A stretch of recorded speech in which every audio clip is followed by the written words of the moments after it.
Hello and welcome back to Chrishell. Hi Anna. Hi Hannah.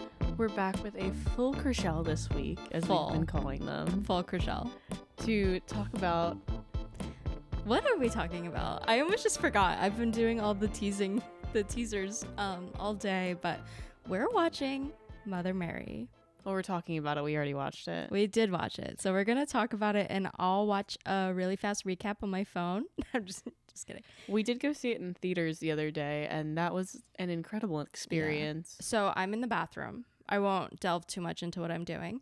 I'm in the bathroom immediately after work. Hannah shouts upstairs and is like, closed. Obviously, because I'm in the bathroom. She's like, do you want to just go see Mother Mary? I'm like, okay, sure. So it's what, like 7:25 at this point? Yeah. So I really quick got changed. The showing, mind you, 7:45, 20 minutes away at the AMC in the town adjacent to our town. We won't delve. Yeah, we won't say which one exactly. It's an approximately 18 to 20 minute drive. Yeah. Not if I'm driving, apparently. No. We got there in record time. We made it before the trailers even started. Yeah. That was actually really surprising. We walk in and I'm like, we ordered food. Yeah, we ordered pretzels. Yeah, hot food. Which at AMC, you know that famously, it takes 35-40 minutes to get a hot food there. Yeah. Hannah ordered the seats. And I don't think I've ever sat that close. It was a small theater. Yeah. But I remember sitting down and looking up and I'm like, damn, that is a billboard in front of us right now. Like, yeah, because it's the AMC Artisan film, so sometimes they put them in the smaller theaters. Yeah. Especially because every single big theater right now is taken up by the Michael Jackson biopic and then also The Devil Wears Prada 2. Yeah. I've never seen that many people walk out of a theater at one time. When we were leaving the theater, we had to come down from like upstairs, and it looked like genuinely an evacuation. Yeah, like there's so many people doing the dance, and they looked really happy. I don't think I've ever seen like literally 55-60 people walk out of a theater at once. Yeah, all with a smile going hee hee. Or coming out of The Devil Wears Prada 2 and having like a little pep in their cunty walk step. Yeah. Anne Hathaway is holding the theater industry on her back right now. She's really got 2 movies in theaters at the time of this recording. I hope she's like mentally sound. I feel like we'll see that reminiscent in Mother Mary. Well, we'll see tomorrow at the Met Gala. Oh, true. I keep forgetting. Shout out McGuire, our friend. She works for Mary Claire. I just felt compelled to like shout her out because I know that she'll be writing articles tomorrow. Yeah. We'll post them on our story. So this will go up the day after the Met Gala. And I think it's also timely because this entire movie is about fashion and the creative process of fashion. Since this movie is still in theaters, we're going to be giving a lot of spoilers, just a heads up. We'll do a quick plot overview, just so if you haven't heard anything about the movie, you can get like the gist of it, decide if you want to go see it in theaters or not. I highly suggest yes. Yeah. As soon as like the beat dropped on the intro of the movie, I was hooked. Well, the cast too. The cast, yeah. I was already signed up from the cast. Some of the A24 promo where they posted like a clip, and it was like every line a man speaks in the entirety of Mother Mary, and it was none, I think. Yeah, I'm trying to remember. I'm also looking at the cast list to make sure I say Kaya Gerber correctly, but not a single man listed. And I'm doing some scrolling, which is really nice. But it is directed by David Lowery. He also did A Ghost Story and The Green Knight. And I love Dev Patel, and I love The Green Knight. Yeah, I have never seen A Ghost Story. I was on Tumblr at that time that it came out because it was 2017. I remember reblogging a lot of posts, and you can like, I've never seen the film. I can tell that this film Mother Mary is really reminiscent of The Ghost Story. Yeah, and also The Green Knight. I think this guy really just like loves just a little story. Doesn't need to go too much into anything. I do think there's a lot of, we'll talk more about what we thought about this movie and like the ramifications of it, things like surrounding that. But I think he just really loves to tell a little tale. Yeah, he's also credited on, I'm just gonna name a few, Pete's Dragon, which is a Disney film, Peter Pan, a remake. Dragon? Yeah. Something that looks like a Coraline. Movie. Yeah. So honestly, like, it's kind of giving like Narnia Descendant, and I'm like, you can really tell that this man is a storyteller. Yeah, he loves the universe. He loves to like plop you into this like bedtime story almost. Yeah. There's a lot of sequences that I think are made to feel more dreamlike, which I also feel like happen in the Green Knight. Even though the Green Knight's supposed to be like Knights of the Round Table kind of story, I think like a lot of it is very dreamlike, especially like towards the end, I guess. But I thought the way this film like kind of interwove something that feels very real for these two characters versus like something that we can clearly tell like we don't know who's a reliable narrator. I thought that was done really, really well throughout the film. Yeah. You know, I did briefly mention that this cast is star-studded. No men. I love that. So I'm going to do some finger snaps for that. But we have Anne Hathaway casted as Mother Mary. We also have Michaela Cole. I really love her. Me too. You and I started watching that one show that she's in, I May Destroy You, and I just really enjoyed watching that. We also have Hunter Schafer, who arguably does not have enough screen time in this movie. I feel like they wrote a little bit more for her and then must have cut it out, because as much as I did appreciate seeing her as Michaela Cole's like second hand, she was so beautiful. I wanted to see her a lot more. Yeah. We also have FKA Twigs. That was a really nice feature from her. She was so cute. I loved her outfit. You gaslit me in the theater.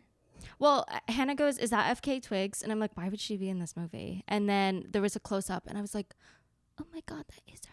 You're fake, because I don't even really listen to her like that. And I know you do. I know. Well, yeah. I mean, the screen was just like so big. It was like destroying like the perception. I couldn't see what was that. But we also have Kaya Gerber. I know Hannah loves her. Shout out Bottoms. Shout out Overcompensating. And then last but not least, we have Sean Clifford, who we all know as Claire from Fleabag. There's incredible. Yeah, I love her. She barely has a role in this, I would say. She doesn't really have a dialogue. She's just kind of, she's bringing the story along, I guess. Yeah, but she's important. She kind of dresses a little mom-like. Yeah, she's giving matriarch kind of. Yeah, like, she's a very mother figure, I guess, for the film. Yeah. So the movie itself, a little plot overview for you all. My brief, 30-second overview before we get into a ton of spoilers. Anne Hathaway is a famous pop star. Dua Lipa adjacent. Dua Lipa, I would even say Taylor Swift-esque in a way. Yeah. In the way her costuming is done and how she kind of talks about certain things. And she has this costume designer who has followed her since her inception of being a pop star. Also, coming out the gate with the name Mother Mary, that's kind of crazy. Well, you and I discussed this, where it's in the film, Michaela Cole and Anne Hathaway are chatting, and they're like, "How long have I known you?" And it's 20, 25 years, and it's so how old was she when she started calling herself Mother Mary? Yeah, which I guess makes sense because she was 13 when she conceived Jesus, but it is kind of. It's kind of niche being 17, 18, 19. You're a fresh pop star and you're I am Mother Mary. Yeah. Right out the gate. Yeah, really. That's me. Really confident. I love that. Yeah, and they talk about a little bit more in the film. She wears this kind of crown thing that you do see in a promotion for the movie. Yeah. But essentially her costume designer and her have parted ways.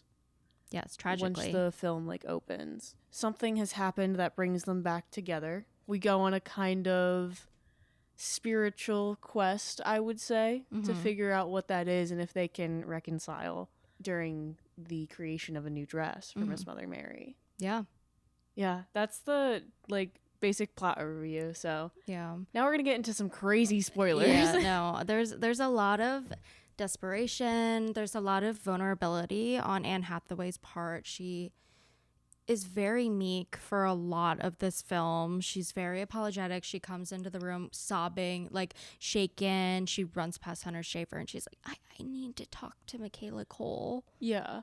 And her character's name is Sam in the movie. Yeah, sorry. No, you're good. But I think like with a lot of pop stars like of that level, we kind of get this like vibe that they're control freaks. Obviously everyone says that people in that position of power like are very like diva like, very like hard to please. And Anne Hathaway surely isn't really helping herself with the being easy to please kind of thing. I also think you saying Taylor Swift, bringing that concept up of this artisthood, where I can see how I'm not a diehard Swiftie, but I could see how when she was a child and like a teenager first getting into the industry, she was so set on her brand. She was very good at like keeping alignment, like being this, little country girl from Pennsylvania. And I'm sure at this point in her career, she still wants to be perceived like that. But I wonder if, to a sense, like she kind of gives up that control where she's like, okay, just dress me in whatever you want. Or like, I'm sure she says yes, yes, yes, and no to a lot of things. But I kind of felt that in this, where Anne Hathaway's character, Mother Mary, is just kind of like, I know I just don't like that, but I have been wearing whatever because my manager says so. I feel like a lot of stars too, like, I mean, like people in general, when they see things, sometimes they're just like no, flat out. Yeah. Like they're not able to identify like what the no is, which is something Michaela Cole kind of goes into when they're creating the dresses a little bit more. Right before we open and she walks into and she like storms into Michaela Cole's gigantic house. Yeah.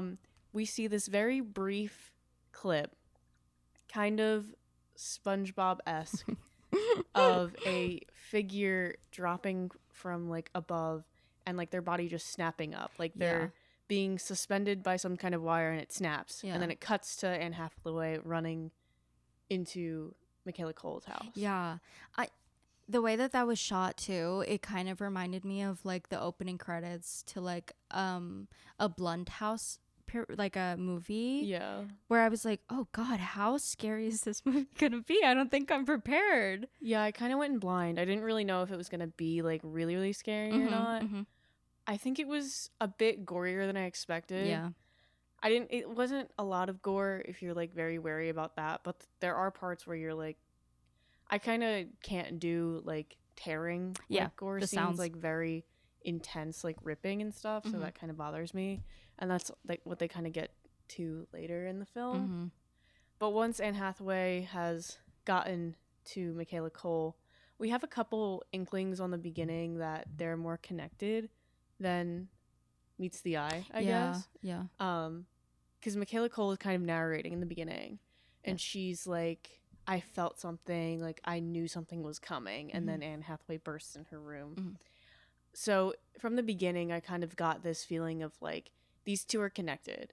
Like even though they're not with each other, they're not in a good spot, like there's always like this connection between the two of them. Yeah. We then like find out that Anne Hathaway hasn't been seen on stage since something happened. They don't really say outright, but you can assume it's the first little clip. The sinister like clip. Yeah. I really like the setting in this movie. The way that they're able to, like, I don't think I've ever seen or thought of building a fashion house in a barn.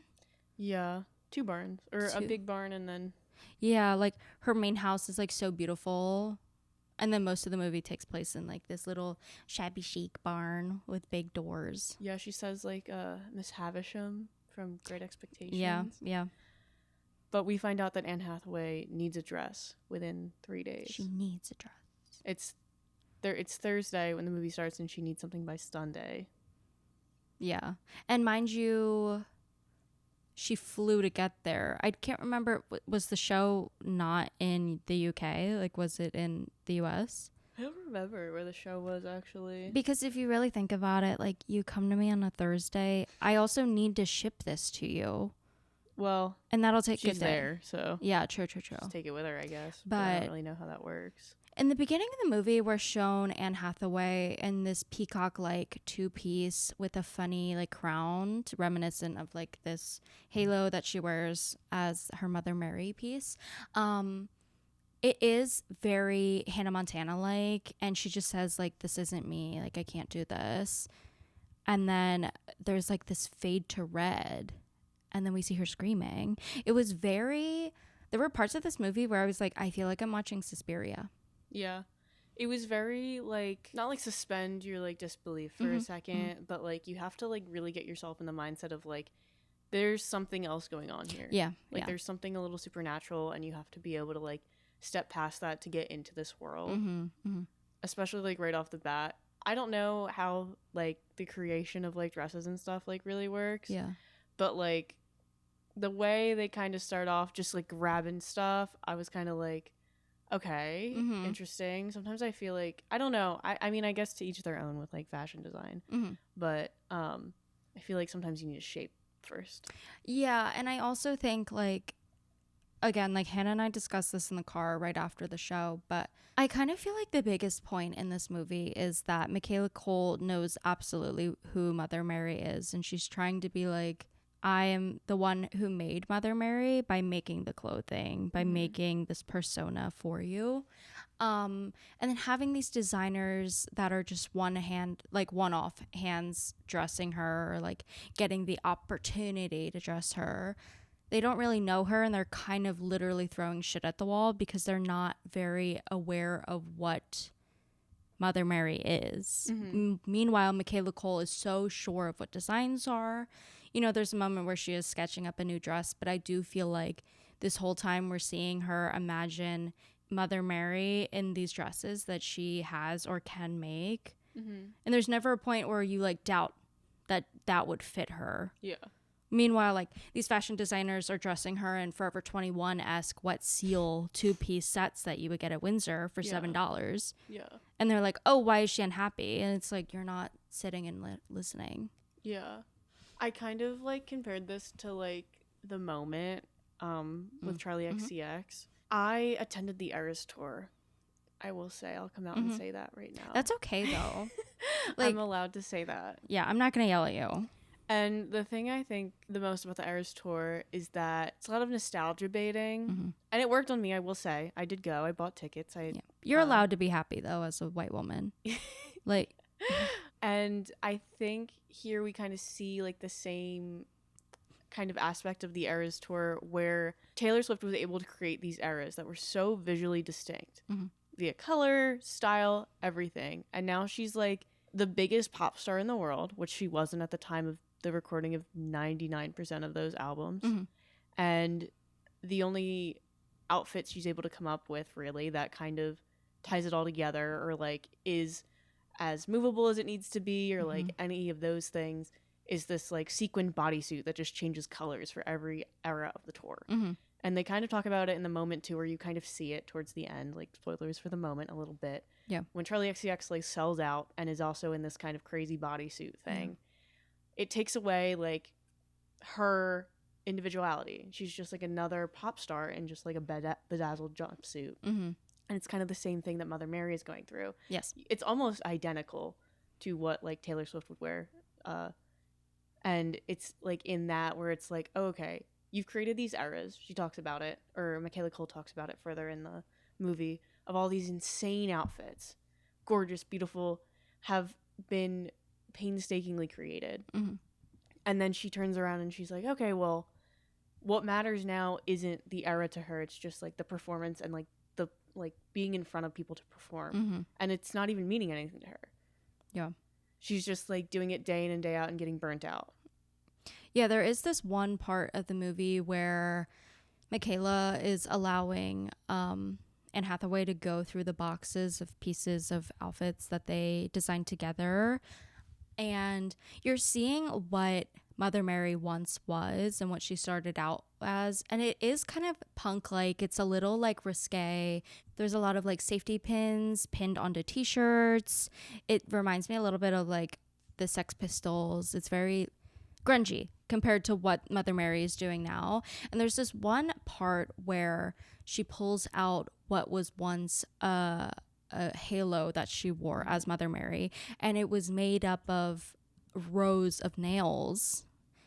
And you know, Mother Mary's complaining about wearing these really what looks like light, cheap halos that are like causing her to bleed on her head while she's on stage in this like Taylor Swift-esque era that she's in right now. And yet she's able to wear these literally rusty nails on her head as an early Mother Mary, and it's comfortable to her.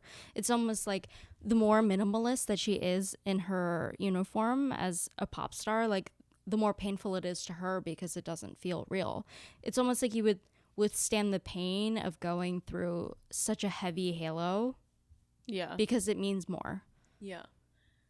And like even that halo itself, like aesthetically it doesn't fit with whatever we have seen from her. And it's like, okay, like there was a concept here. Like this, I'm certain that this fit into your lore somehow as Mother Mary. Yeah. It's also interesting. We don't know what the music sounded like then.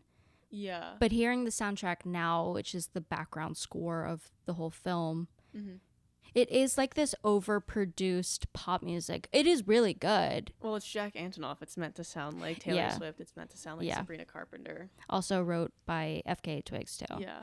But it is this pop mainstream music, and I don't really see a pop star like her wearing clothing like that. Yeah. So it is kind of showing like how far she's gone. The music is still good though. Yeah. So that's fine. Burial a lot. That is honestly like one of the best songs I've heard this year. Yeah, I really liked it. It's very simple. And sung by Anne Hathaway herself. I know. What can't she do? She loves the Eagles, so. So true. Yeah. I think something else that we get into at this point in the movie while we're watching Anne Hathaway and Michaela Cole begin to like make this dress and like figure out what she wants, what she doesn't. Anne Hathaway like states she doesn't want any red. We don't get into that in the beginning, but she starts making things like throwing stuff at her, trying to see like what she thinks is going to work for Anne Hathaway in this and of this performance. We discover that Anne Hathaway's written a new song specifically to debut at this performance. Yes. She says it's the best song she's ever written, or possibly the best song ever produced ever, which I do think is her trying to sound overconfident in order to be perceived as like being like, yeah, I intentionally meant it to sound like this, which kind of alludes to the fact that like, to me, she doesn't like how she's sounding now. Yeah. Where she's like, oh, it's really the best. And then like is grimacing after she says it. Yeah. And Michaela Cole just flat out doesn't want to hear the song. Yeah. She's like, I don't want to hear the song, but you can dance for me. Yeah. To see like the movements and everything. And there is this way too long sequence of Anne Hathaway, who is ripped, by the way. She's super ripped, has a giant scar on her back. She's ripped. I already mentioned this, but if you've seen Suspiria, when they're doing the folk dance, it's a lot of on the ground. It's a lot of rubbing your face in the dirt. Yeah. It's kind of like you're going to get a splinter on the barn floor. Yeah. Did you think about that too? I also was really scared she was going to get a splinter. Like, I don't we have like vintage wood floors in our house, or not like vintage. Our house is just like old. It's gross. But I got a splinter a couple weeks ago, Ooh. like walking up the stairs. Yeah. And now I live in fear. I know. Well, imagine the barn is like 200 years older. I know. And unvarnished. Yeah. It looks sanded though. So it does. Like, but how does she design in there? It must feel wet there because it's London. I feel like people in Britain are just kind of like used to that though. Yeah. Or England. English people. Yeah. Those are the same things. I don't Sorry, know. No, it's okay. Trying to be inclusive to Britain. Oh, but Anne Hathaway is dancing. It's a very intimate thing to watch, but also I didn't want to see that. It felt a little too odd to me. Yeah, and we kind of discover here like how mad Michaela Cole has been at Anne Hathaway since she doesn't want to listen to her music. She doesn't want to break her streak if not listening. Yeah. We don't really for certain have a number of how long it's been since they've like last talked, but you can assume it's like pretty long. I think they mentioned the last time Michaela saw her was 4 years ago. Okay. So it must have been way before that in order to like produce an era like that. Yeah. Michaela Cole is also kind of like a shit starter in this movie. She like eggs really is. Anne Hathaway on like so much, trying to get her to tell her more. Yeah. Or like setting the space for someone to tell you something. Yeah, she definitely pitches her a lot of things to say. Well, it's just like the art of asking a question and then someone answering but not giving you the full answer. And it's like, okay, you wouldn't tell me anything if you really didn't want me to know. So like you're giving me this little bit because I know you're going to tell me. Yeah. And she says that to her. Yeah. When she's questioning her and trying to put red on her, she like straight up is like, you wouldn't say anything if you didn't want to tell me. Showing us how well she knows her, I guess. Yeah. There's a lot of times in this film where you're like, Michaela Cole's character, Sam, who is this renowned fashion designer now, she knows how to manipulate. The scene that Hunter Schafer is measuring her and then Sam is writing down the measurements, but then later is like, oh, I can't read any of this because it's chicken scratch. I'm going to redo it. Yeah. That's like, she knows she's too high class, and like this is if La Roche were to be measuring you instead of his assistant. Yeah. It was like an excuse for Michaela Cole to then measure Anne Hathaway herself. Like she does put on this face of like, no, I am to be respected. But there are times where she does come back a little bit more to earth. And it's like, I could treat you like a friend instead of treating you like a client right now. And Anne Hathaway also like touches on that because she's like, everything's very black and white, like with Michaela Cole's character, where it's like door open, door shut. Like, are we friends? Are we not friends? And Anne Hathaway is very desperate to get her to open the door again. It was kind of a hard watch at points when they were talking about their friendship. Because I know I've also had friendships like that where it's like, are we friends? Are we not friends? Like, what's going on here? I can't like kind of be your friend. Yeah. It's either like you're in my life and you're important to me and like we're super, super close, or like nothing at all. And I think seeing that kind of on like a scale of people that are working together and like there is like kind of a transactional relationship to it is an interesting like level of depth to add. Yeah. And I also think like this whole relationship is literally rekindled because Anne Hathaway is desperate and needs something for her. Yeah. There's no like attempt to reach out or to message. She does say like she could buy her house, like just send me the listing. Yeah, like she says like the only thing she can do is like buy something or write a song. Yeah, and it's like, well, if you were so desperate to get this relationship back to normal, you should have reached out years before you actually needed something. Yeah. It's just or months, maybe send a text and not show up like in the middle of fashion week. Yeah. It is just like, there's parts of this movie where I'm watching it and I'm like, I do understand Anne Hathaway is, you know, very vulnerable right now. Like she's dealing with a lot mentally and probably physically, but it's like attempt to be a good person too. Yeah. I feel like also there's kind of a layer of like, genuinely, she probably does not think about what she did is wrong because she kind of pushed it off onto someone else or like to no one to like tell Michaela Cole that this like she was gonna use different designers. Yeah, because that ends up being like the whole reason that they haven't spoken. Like obviously, she just started using different designers because she got so famous. Yeah, there's a little bit more to it because like, the nature of like art versus artists, like. Michaela Cole is putting parts of herself into everything that she makes for Anne Hathaway. And Anne Hathaway took away like that artistic freedoms almost. Yeah, or like her like ability to say that like she did it, I guess. There's like an article that Michaela Cole has saved where Anne Hathaway is saying that her dress from, I think it was a Met Gala or something. Yeah, it was some sort of thing. And she looked like Joan of Arc in the dress. And like, and Anne Hathaway says like, oh, I wanted to look like Joan of Arc. But like the whole reason it looked the way it did was because when Michaela Cole was young, she spilled wine on her dress at her communion. And it's just that kind of thing of like, when you're an artist, like working for other people, like you're creating in like a culture of capitalism. We do it. We're designers for hire. You can hire us if you really wanted. But when you're creating something, there's never a time when there isn't like aspects of you like woven into what you're doing. Mm-hmm. And you can try really hard to make sure it isn't like screaming you when you create something, but like there's little pieces of yourself in like everything that you make. I also think fashion design also is such an interesting medium, because just off the top of my head, I know all the TikTok girls are always like, oh, you can really tell Schiaparelli loves a woman the way he's able to design dresses for them. And it's so, like, there's so much power in what a fashion designer can do.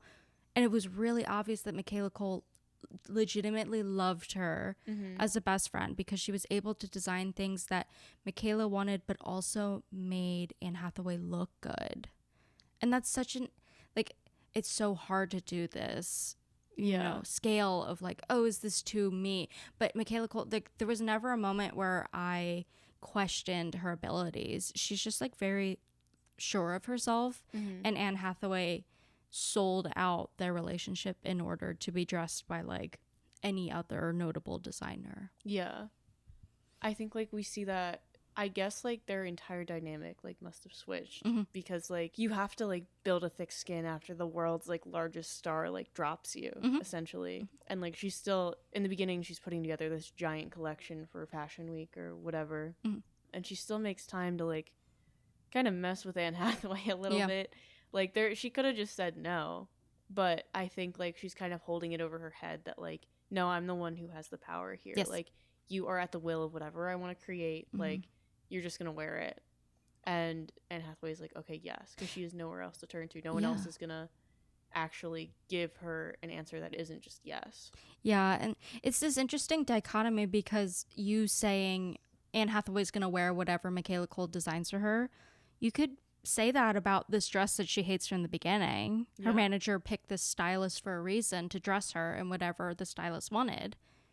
But it's like now Anne Hathaway is suddenly realizing she is missing Michaela Cole for making her feel like Mother Mary. We see this like montage of Anne Hathaway walking up and down the steps before and after performances, and she just progressively gets worse and worse in like worse condition, because not only does she hate the dresses and the eras that she's in right now, like she is losing hope of who Mother Mary is, and she's becoming like physically ill. Yeah.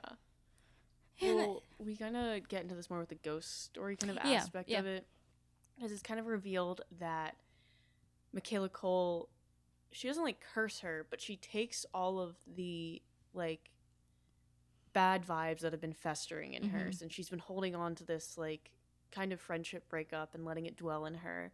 And she's manifested it into this toothache.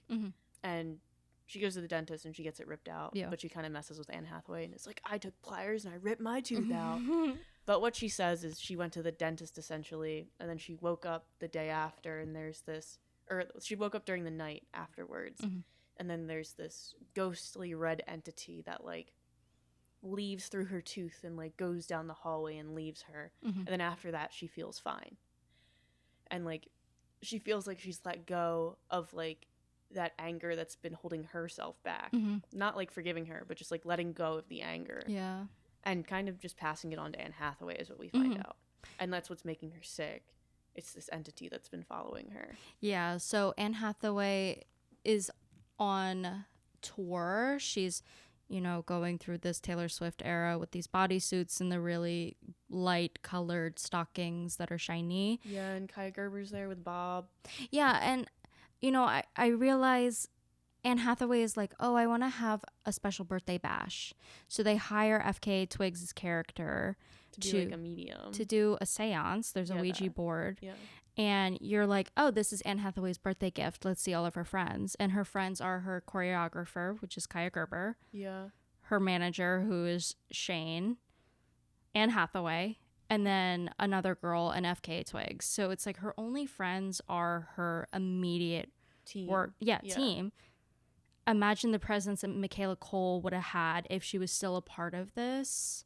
She wouldn't have been so alone on her birthday, because the team doesn't really care about the seance. Yeah. They're kind of like, this is stupid, whatever. They're messing with it. They're like not taking it seriously. And Anne Hathaway like really wants this. It's her birthday. She's been on tour for whatever months. She feels like something's wrong. Yeah. And she like, we see her healthy and happy in this moment, and then turmoil. She's really excited. She does. Seance. Yeah. And imagine what it would have come if she had a friend there. Yeah. I also think like a lot of this movie is just her being lonely too. Mm-hmm. And like, as much as it is missing Michaela Coel, it's also not filling the void of what a true friendship would have been. Yeah. In the seance, FKA Twigs summons the spirit via Ouija board. Yeah, this lingering entity that came from Michaela Coel's mouth. And it takes over FKA Twigs. She's like walking around doing some crazy stuff. Yeah, it was gross. Freaking everybody out. And she ends up stabbing Anne Hathaway and ripping a hole in her palm. Which is 2 movies in a row where a hand is split in half. Yeah. Yeah. It's like, guys, come on. We did get criticism, which is fine. I'm very constructive criticism. We are designers. We went to art school. I'm very well aware of the process of critique. Yeah. That we only pick movies that are spooky, scary, nauseating, and disturbing. Our stand-in producer today, my boyfriend Eric, is nodding. And Hannah and I were like, oh my God, Mother Mary is the perfect, movie to pivot from this. And then we get a scene where her hand is split in half the same way from men. Yeah. I mean, it's not as bad, but it certainly... Yeah, it like goes through... Sends chills down your spine. And it is this, like, again, with this lack of friends and support group, like, her hand is ripped open by this random girl amidst seance on her birthday. Yeah. And they just send her, like, they stitch her up before she's even in bed. The rest of the team is asleep. Yeah. What the fuck? Yeah. No happy birthday, no balloons, no candles. And then she's naked in a bathtub. And then tries to dig the spirit out herself. Ugh, yeah. And then they just like wrap her up and like try to cuddle her in bed. Like, they're not really helping. Yeah. And then from there is this really beautiful sequence where we see her almost in a daydream through a slight montage where she, is falling off the bed and then wakes up in the makeup chair, and the camera moves and she's now on stage and is kind of dreaming through all of this. Everything is the same. And the one important thing is that every costume that's been designed for her, the crowns are hurting her. Yeah. So like the crown of being Mother Mary has like started to take its toll on her. Despite looking rather cheap, rather light. Yeah. Kind of flimsy. You would be surprised if that were to hurt you. Yeah. Because they look so light and airy, and yet this burden is placed upon her head, and she's bleeding everywhere. Yeah, yeah. She's bleeding every time she takes off the crown. Yeah. So she's Jesus, I guess. That's beautiful. I'll cut that. There is this one scene where she is lingering towards the front of the stage, and if I remember my musical theater days, is that the front of stage? Yeah. And she's looking out onto the pier walkway, and the figure that's haunting her, this flowing red, bioluminescent looking thing, is at the end of the runway. Yes. And then it follows her up. It does follow her up. Crowd, and we find out what happened. Preceded the clip in the beginning where she like falls. We can assume she kind of snapped her spine when she fell. It's like the injury that I assumed that she had. But basically what we see, and what Michaela Coel had questioned, is like whether or not she jumped on purpose or not, because at this point in the story she's very burnt out. Like Anne Hathaway is so burnt out that it seems like there's only one option for her.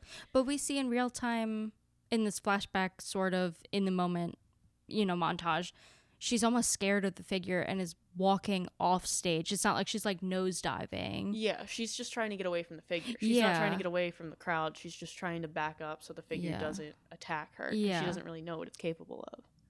And so she is in this like gaslit time where people are questioning like if she did jump or not. Yeah.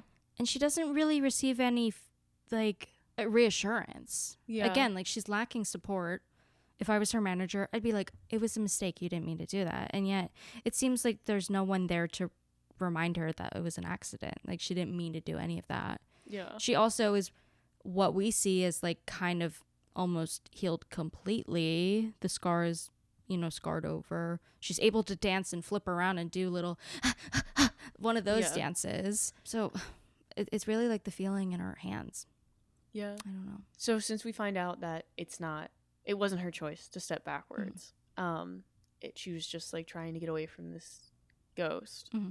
Michaela Cole is like, oh, okay, we have the same ghost. Like, that's what's connecting us. That's why I've been able to feel you so deeply. Like, you were going to come here, like, and essentially just bother me. Like, I can put this aside to get the demon out because I unleashed this on you in a way, and we need to exorcise it. Keep in mind, they're still trying to make this dress. I know, this is all within a matter of like a day. Yeah, 12 to 8 hours. I think she takes a shower once. Yeah. So they start doing this like exorcism kind of thing. I guess that's what you would call it. Yeah, seance. Michaela Reverse Cole seance, I guess. uses a fabric chalk to draw a perfect circle, mind you. Yeah, I was impressed. That was impressive on the barn floor, and then uses candles. There is this moment where you see all of the mannequins also watching them. That was kind of scary. Yeah. That was, I'm not normally, yes, I am. Seeing a movie in theaters that's scary, I do require to be sat in the middle of two people. And there was only two of us. So. I know, I only had Hannah on my left. I kept like looking to the right and being like, is anyone there? Is anyone there? It was also weird because like some girl came in halfway through the movie, sat down for like maybe 20 minutes, and then got up and left. I know, she kept like looking on the floor. I know, I was like, oh, okay. I was like, did you drop your phone? Like, I'll help you. Yeah. But in the story, they take in a little basket into the circle with them. Of offerings. It's scissors, a ribbon. A tape measure and... Oh, it's a tape measure. It's not a ribbon. One of those tomatoes with the pins in it. Yeah. The pin is like a sword. The scissors are a key. They're a key. And then the tape measure is... a rope? I think. Something. In this movie, Michaela Cole is very poetic. She makes everything a metaphor and is doing tongue twisters around Anne Hathaway, and Anne Hathaway is stumbling. A lot of this movie is talking, so if that's not something that you kind of vibe with, like... It is very play-like. There's a lot of the lights turn on over here, stage left. Yeah. There's a lot of two actors walking and facing the camera. It's beautiful. There was just something a little... I could see how a normal person that isn't in the arts wouldn't appreciate this. Yeah, but while they're in their little seance circle, Anne Hathaway recites the same thing that she recited with FKA Twigs to allow the ghost, I guess... I think FKA Twigs was trying to cast it out of her, but it just didn't work. Yeah, I don't know. Anyways, she recites what FKA Twigs told her to. They're holding hands, whatever. It seems like they've forgiven each other to get rid of this, like, ghost. How do we say this? So the ghost needs a door to go in and out of the body, I guess. Well, okay, so there is this moment where they're both in what I would say is mania. They're pricking each other, like they're pricking their fingers multiple times in order for this entity to depart their body. Yeah. And that was gross. But then Anne Hathaway kind of is like... She's like, it's not enough. I know what to do. Yeah. And she takes the scissors to the inside of her... to the in-between of her breasts. Yeah, like her sternum. Yeah, and then cuts around near where her heart is. She just, like, stabs herself and just, like, draws down. With fabric shears, which are fucking scary scissors. Yeah. And then Michaela Cole sticks her hand in there. Yes. Yes. And you get like a view from the inside. She's reaching around and grabs hold of the fabric. Yeah, and she's pulling it out. And they're in this kind of, again, like media-induced phase. And they've pulled this thing all the way out. And then in comes her team. Yeah. Well, she had been ignoring texts and calls this whole time. They didn't know where she was. Yeah.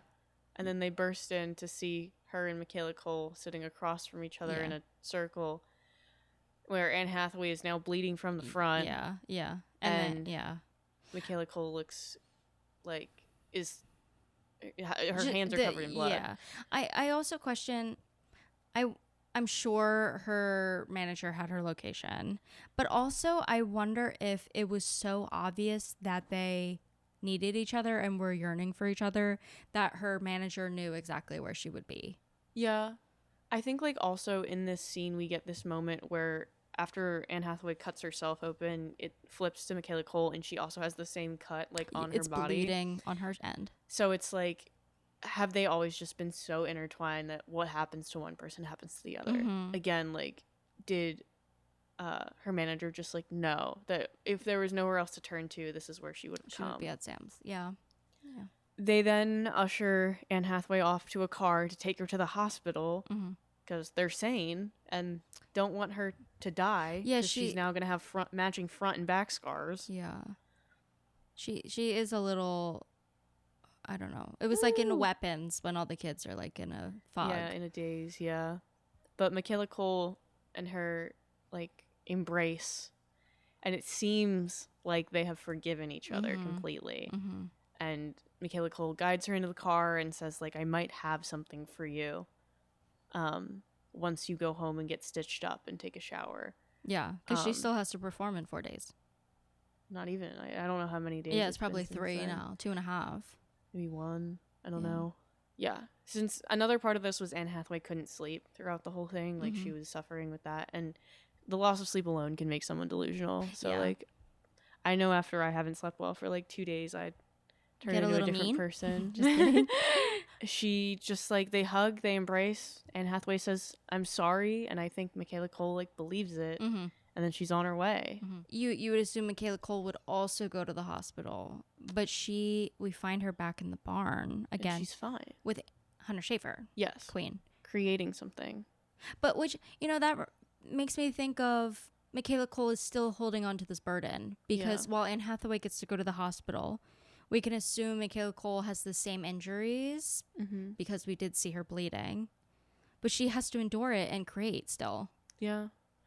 I mean, do we see her like chest again at any point? I don't think so. Well, I know probably not, but yeah, I think more metaphorically, where like she's now heartbroken too. It's like, oh fuck, come on, give her a break.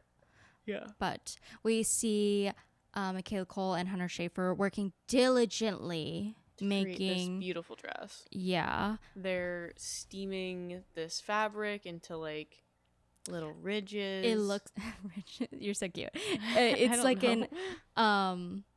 they are pleats. Yeah, that by like what I thought were Issey-Miyake, but it was actually all produced by Iris von Herpen, which I was like, oh, that's kind of fierce that they got that team to create the dress. But the dress is beautiful. They do this whole ordeal where you're pressing the fabric into these itty bitty little tiny pleats, putting it into this dehydrator, so then it kind of forms it together in a fan-like process. And then Michaela Cole and Hunter Schafer get to work pinning, prodding, placing, draping this dress. And then Hunter Schafer probably says the most corny line she's ever said in a role. Yeah, they kind of get really corny in the last like 10 minutes of this movie, and that was the only like qualm I really had with it. They're like showing Mother Mary, and she's about to go on stage. She's waiting off in the sides, and she has that ugly dress on that she was the peacock 2-piece from the beginning, the that wet she seal didn't one. Want to wear. Yeah, and Michaela Cole is working on this dress. It's red.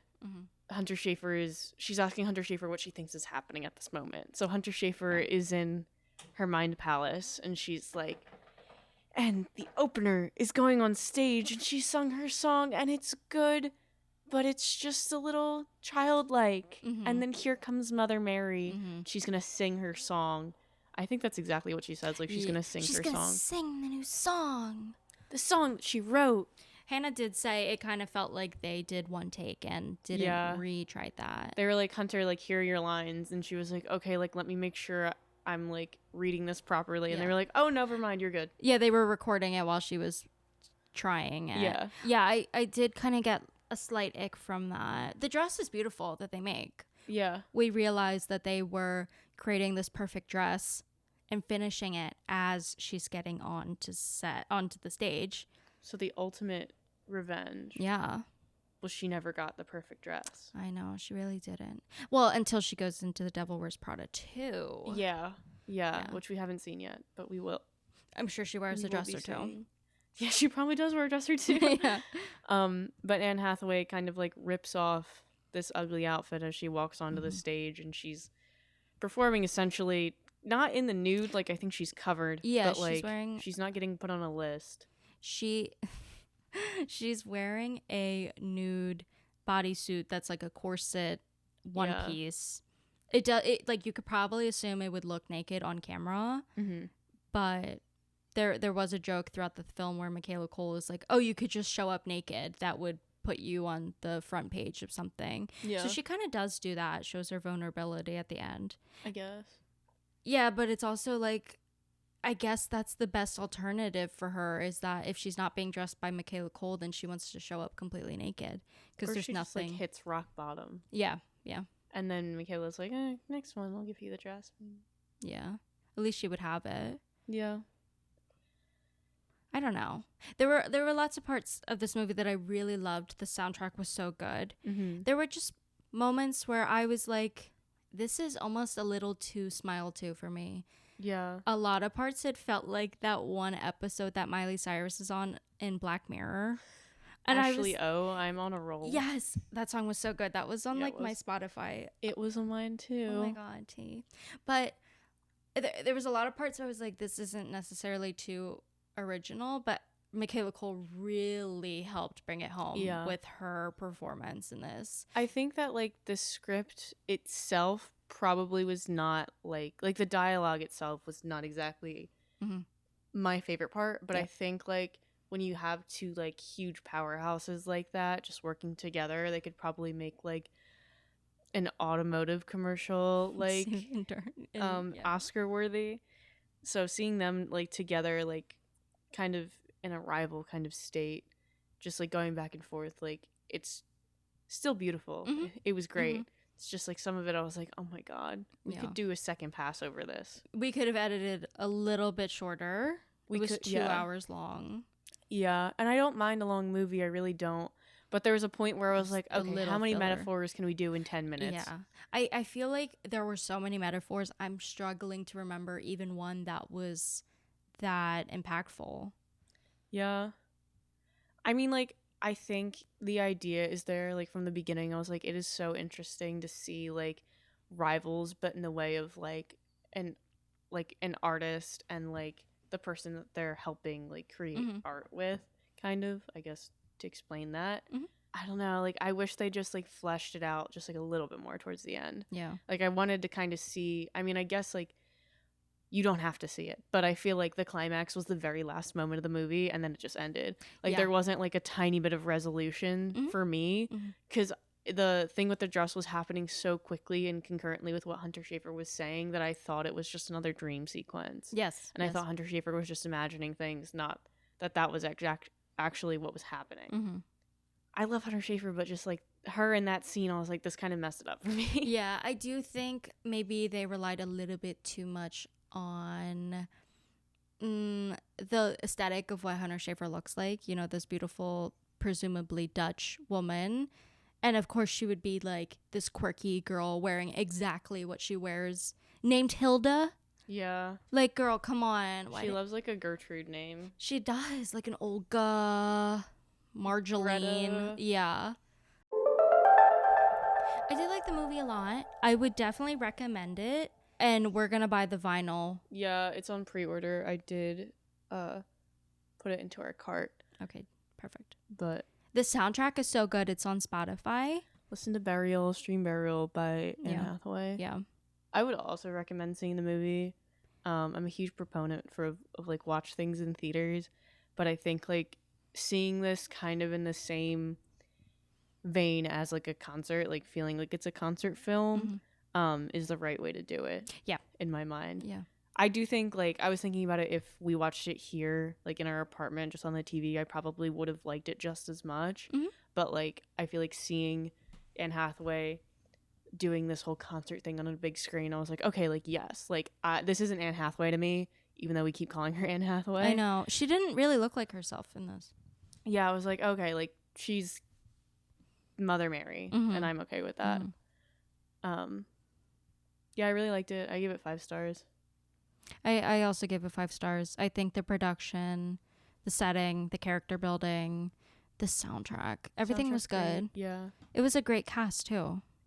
Yeah, I think it was well done. Yeah. I think the marketing should have went more into the ghost story aspect of it. Yeah, I barely watched the trailer, but that was not what they showed us. Yeah, and I think that's fine, but I also think, like, if we're not going to show the ghost part of it until like half an hour in, like, you got to tell someone in the trailer that this is what they're staying for. Exactly. If you want to hear more, you can find us on Instagram at Chrishell the Pod.